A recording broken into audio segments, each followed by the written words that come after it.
I know a woman who says she wants to go on a sunset horse ride. She says it would be so beautiful and relaxing. She has asked me if I would like to go with her sometime. I usually respond with a very non-committal "neh" sound.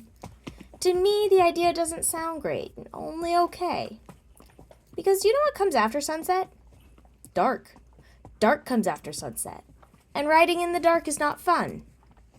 Ask me how I know. No, it's okay. You don't have to say anything. People will look at you very funny for talking to a screen. I'll tell you anyways. It was early on in the summer trail riding season. In my part of the world, daytime becomes long in the summer. My friend and I were excited to see daylight after 5 p.m. and had the opportunity to go on a ride after her work ended for the day. We hitched up the trailer, loaded up Rojo and Ginny, and went to the local pipeline trail. The pipeline is fun because you have miles of uninterrupted straight lines with good visibility. It's one of the nicer spots to go for a long run, and our horses knew it, perhaps a little too much. They figured out what the word race meant and would take off as soon as they heard it.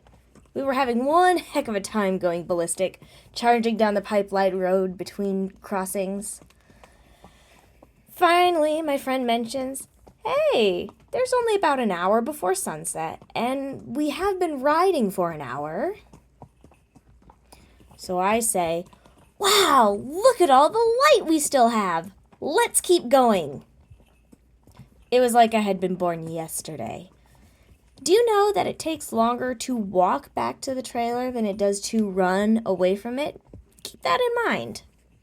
We run another section or two before the shadows start to creep longer, and we decide to turn around. Like it would be no big deal. Most horses know when they're headed back home. Once their noses turn back towards where they know food and shelter exists, they pick up the pace. Our horses, who currently believe themselves to be champion thoroughbred racing stock, took off like they were jumping out of the starting gate. Very fortunately, we were able to stop them before they jumped the barrier and ran into the street. This did mean that we had to work this section of pipeline trail until our horses chose not to run away with us.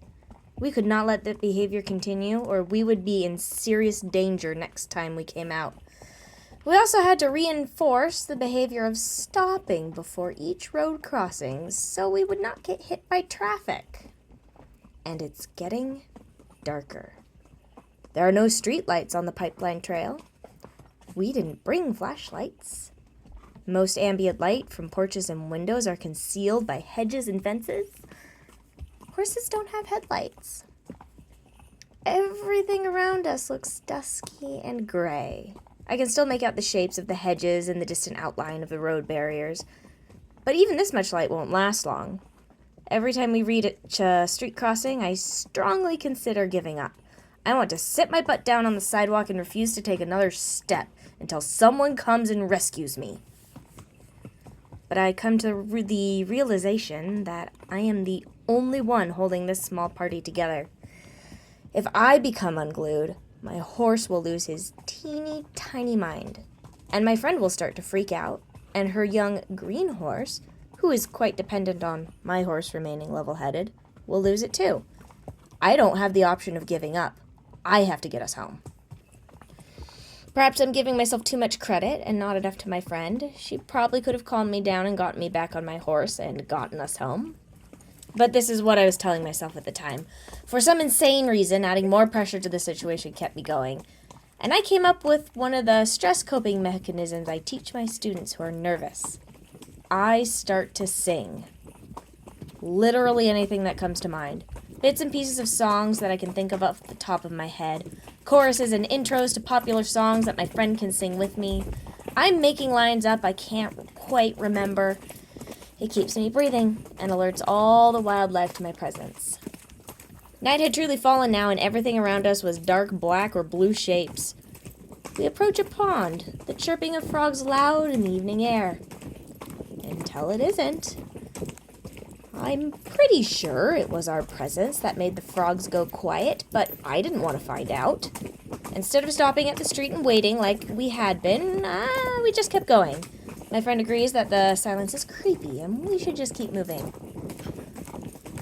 And it gets worse. We're maybe 2/3 of the way back to the trailer when I lose visibility of the trail ahead. Not like going around a bend or at the top of a hill. It is so dark, I cannot see the trail at my horse's feet. My world has become nothing but my rein hand and my horse's ears. I am now entirely dependent on my horse's night vision and sure-footedness. I'm screwed. This might be where I die. It's a bit of a sad comment on my life that this was not the first, nor will it be the last time I have said this out loud. I learned much later that horses actually have very decent night vision. Their eyes do not dilate and contract as quickly as ours. They take much longer to adjust to a change in lighting. This is part of why they're so spooky in dappled lighting or in arenas with bright sunbeam. However, when the light slowly changes, like during sunset, their eyesight remains quite good. And praise my beloved, courageous boy who carried us home safely. Not a single spook or bolt. When we got back to the trailer, we texted our barn owner that we were safe and on the way home, and never rode in the dark again. Or at least not yet.